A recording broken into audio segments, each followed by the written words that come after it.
Agora são 7h11. Bom, uma das preocupações também que nós temos no nosso país, entre tantas outras, é a respeito da reciclagem no nosso país. Principalmente quando você tem uma enchente, a quantidade de lixo flutuando na água é inacreditável, né? Em vários locais do Brasil. Pode ser na Baía da Guanabara, pode ser no Tietê, em São Paulo, pode ser no litoral norte brasileiro e vai por aí afora. Quem está aqui conosco é um advogado especialista em direito ambiental, Dr. Fabrício Soler. Doutor Fabrício, muito obrigado aqui por atender a Nova Brasil. Eu que agradeço, Heródoto. A satisfação estar falando contigo e os ouvintes da rádio. Muito obrigado. Doutor Fabrício, só para a gente ter uma ideia de números, de todo esse material sólido que a gente joga aí para fora na natureza, quantos % atualmente é reciclado? Ótima pergunta, Heródoto. Você sabe que tem uma discussão grande, de fato, quanto ao exato percentual. Alguns falam em 4, 5, 6, 8. Fato é que os índices são baixíssimos. Então, veja, nós não passamos de 10. Não há estudo no Brasil que aponte que os índices da reciclagem sejam superiores a 10%.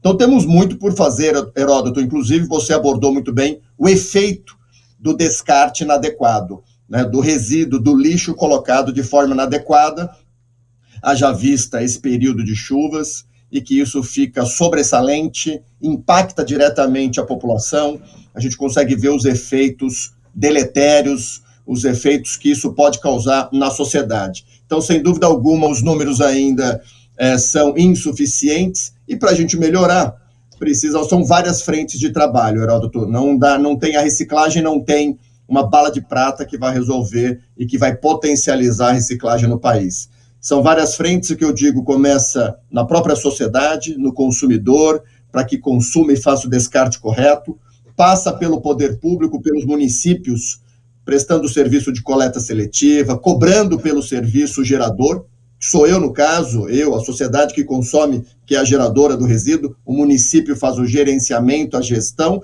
e a iniciativa privada, o setor privado empresarial, de forma a produzir melhores produtos, implementar um sistema de logística reversa, que são mecanismos de retorno dos produtos, e no caso do resíduo, após o uso. Então, dessa forma, a gente certamente tende a potencializar os resultados. Doutor Fabrício, pensando então nesse primeiro passo, né? Seria o passo da cidadania. Ou seja, o que é que eu pessoalmente, ou qualquer um de nós, pode fazer para dar uma força para isso mudar? Tenho que mudar a minha casa. Por exemplo, eu, na minha casa, separo o lixo da minha casa. Eu separo, vou lá e separo. A plástica eu ponho de um lado, eu separo. Né?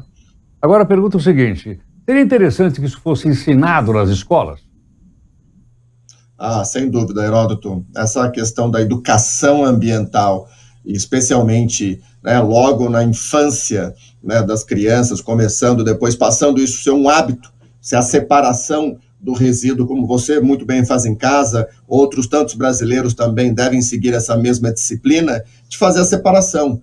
E veja, separar a fração seca, que são as embalagens, o material seco para reciclagem, separar o orgânico, que pode ser reciclado também e virar uma compostagem, ser utilizado como composto, e o do lixo. De fato, Heródoto, o lixo mesmo hoje é aquele que não tem aproveitamento. Então, esse sim deveria ser encaminhado por um aterro sanitário. Então, em casa, o exercício da cidadania ambiental de fato é realizado ou é sacramentado por meio de medidas simples, como a separação dos materiais. E aí você pode encaminhar para reciclagem, pode, dentro do seu próprio condomínio, ou do seu prédio, ou da sua rua, disponibilizar para coleta seletiva, quando tem. Acho que esse é um ponto importante, que não adianta apenas eu separar e o sistema não funcionar, não conseguir encaminhar isso para a cadeia da reciclagem, e dessa forma nós vamos potencializar os números do país. Então, o cidadão é parte fundamental para melhorar os índices de reciclagem em território nacional. Ô Fabrício, a gente percebe que, especialmente nas grandes cidades, ou às vezes nas praias, tem as pessoas recolhendo as latinhas. Né? Algumas de refrigerante, muitas de cerveja e tal, que a turma vai catando tudo, botando... O pessoal olha o lixo na rua e tira as latinhas. Eu suponho o seguinte, tem preço. Por esse motivo as pessoas pegam para mandar para reciclagem. Eu acho que é um exemplo interessante. Eu já ouvi falar, não sei se é verdade, você que conhece bem, que mais de 95% das latinhas são recicladas e apanhadas e mandadas para lá, porque tem preço. Não é o caso de colocar preço, por exemplo, em outro reciclado, para que as pessoas também pudessem viver disso, de arrecadar, por garrafa, por exemplo. Tem preço. Se não tiver preço, as pessoas preferem jogar no lixão. Você pegou um ponto central da discussão.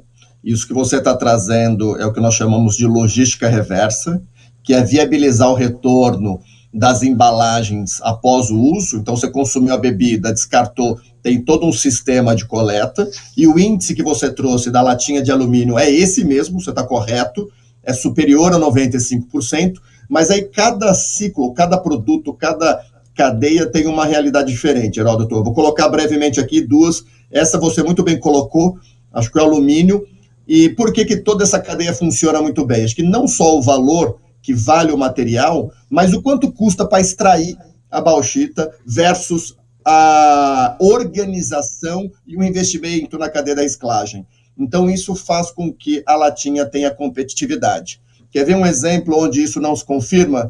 É no caso do vidro. O vidro, a embalagem de vidro, ela compete com areia. Então, a matéria-prima é areia. Ou seja, nós temos em abundância, é uma exploração mineral de baixa complexidade, e isso faz com que a embalagem, ela gerada em outras regiões do país, tenha dificuldade de chegar até a rede de reciclagem.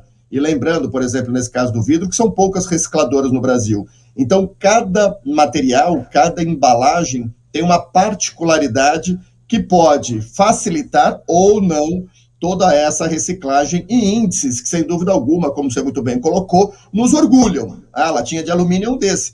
Mas, de certa forma, os outros só poderiam ter uma melhor organização a partir do momento que a cadeia da reciclagem fosse melhor organizada e também tivéssemos aqui, acho que esse é um ponto central, Heródoto, incentivo fiscal, tratamento fiscal para reciclagem. Só para fechar esse raciocínio... Ele não existe. Exato, não tem. Tem isenção para outras coisas, para isso não tem. Exato, é isso. Você pensar o seguinte, você faz a reciclagem e o produto é tributado de novo, só que ele ia para o lixo, ele ia para o aterro, para o lixão no pior cenário, como você muito bem colocou. Doloroso. Bom, mas de qualquer forma precisamos dar um passo em direção a isso. Você tem alguma perspectiva de médio e longo prazo, doutor Fabrício? Temos sim, Heródoto. O Brasil hoje tem um plano nacional de resíduos, chama Planares.